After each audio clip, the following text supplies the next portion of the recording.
दोस्तों, श्रीमद् भागवत गीता के चौथे अध्याय की महिमा बताई गई है। माता लक्ष्मी के सवाल पर भगवान विष्णु ने चौथ अध्याय के महात्म्य के बारे में माता लक्ष्मी ने सवाल किया है कि श्रीमद् भागवत गीता के चौथे अध्याय के पाठ करने वाले को क्या छूने से मुक्ति मिल सकती है? क्या किसी मनुष्य को मुक्ति मिली है? तब भगवान विष्णु ने कथा के माध्यम से बताए हैं। आगे जानते हैं। श्री हरि विष्णु ने माता लक्ष्मी से बोले, देवी लक्ष्मी, तुम्हें मैं श्रीमद् भागवत गीता के चौथे अध्याय का महिमा बताता हूँ। गंगा नदी के तट पर काशी बनारस नाम का एक नगर है, जहाँ विश्वनाथ के मंदिर में भरत नाम के एक महान संत रहते थे। वे प्रतिदिन अत्यंत भक्ति भाव से श्रीमद् भगवद गीता के चौथे अध्याय का पाठ करते थे। बहुत पहले जब भरत तीर्थ यात्रा पर गए थे, तब वे भगवान कृष्ण के श्री विग्रह के दर्शन करने के लिए तपोवन नामक नगर में गए थे। उस नगर से निकलते समय उन्हें 2 बेर के पेड़ दिखाई दिए। उन पेड़ों की छाया में आराम करने का विचार करके वे एक पेड़ की जड़ को तकिया बनाकर तथा दूसरे की जड़ पर पैर रखकर लेट गए। कुछ समय पश्चात जब भरत वहां से चले गए तो वे दोनों वृक्ष सूखने लगे। 5-6 दिन में ही वे दोनों वृक्ष सूखकर मर गए। उन वृक्षों में रहने वाली 2 आत्माओं ने अगला जन्म एक बहुत ही पुण्यात्मा ब्राह्मण की पुत्रियों के रूप में लिया। एक बार जब वे कन्याएं 7 वर्ष की हो गईं, तब वे काशी बनारस की तीर्थ यात्रा पर गईं। काशी में विचरण करते समय उन्हें महामुनि भरत के दर्शन हुए।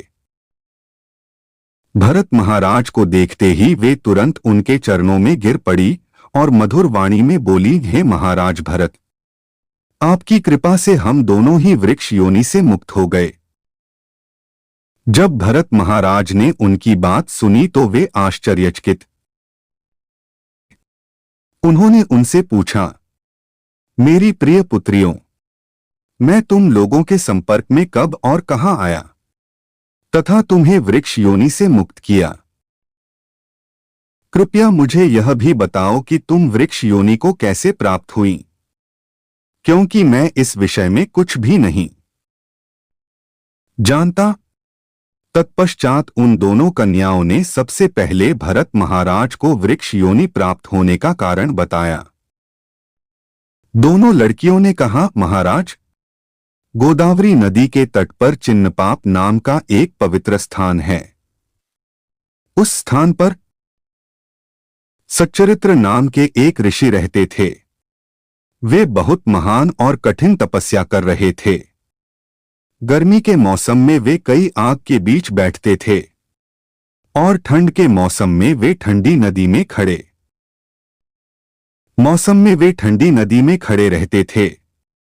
समय के साथ वे पूरी तरह से शुद्ध हो गए और उनकी इंद्रियों पर पूरा नियंत्रण हो गया और धीरे धीरे उन्होंने भगवान कृष्ण के पूर्ण व्यक्तित्व के चरण कमलों को प्राप्त किया।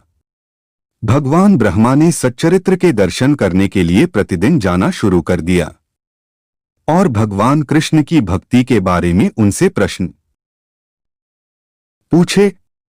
इस बीच भगवान इंद्र सच्चरित्र की उच्च स्थिति को देखकर बहुत चिंतित हो रहे थे, यह सोचकर कि वह एक दिन स्वर्ग के राजा के रूप में अपना पद छीन सकता है।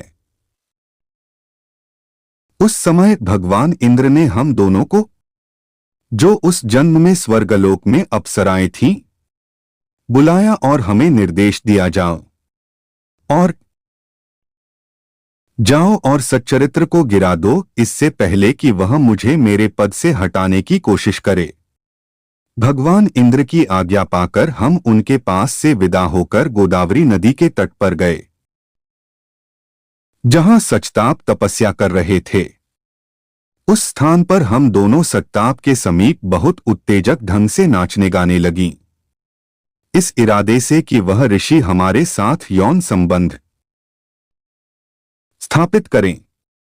नृत्य करते समय हमारा ओढ़ना नीचे खिसक गया और हमारे स्तन दिखाई देने लगे।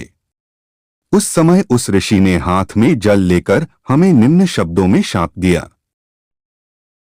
तुम दोनों गंगा नदी के किनारे बेर के पेड़ बन जाओ। उनका श्राप सुनकर हम दोनों उनके चरणों में गिर पड़े और उनसे क्षमा मांगने लगे। मेरे प्यारे ऋषिवर, कृपया हमें क्षमा करें, क्योंकि हम केवल भगवान इंद्र के सेवक हैं।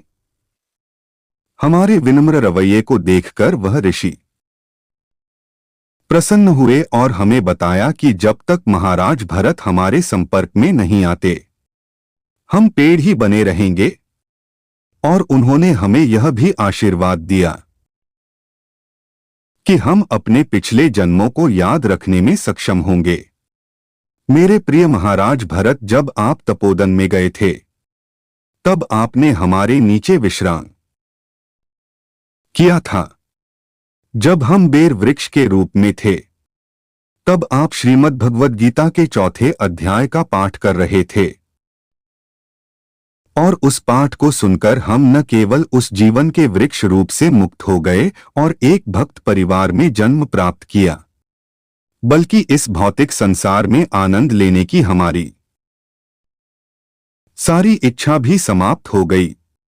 भगवान विष्णु ने कहा कि मेरी प्रिय लक्ष्मी, जब उन दोनों लड़कियों ने भरत महाराज के समक्ष अपना इतिहास सुनाया तो वे बहुत प्रसन्न हुए और अपने आश्रम चले गए। उन दोनों लड़कियों ने जीवन भर श्रीमद् भगवद गीता के 4 अध्याय का प्रतिदिन ध्यानपूर्वक पाठ किया और मेरे चरणकमलों में भक्ति प्राप्त की।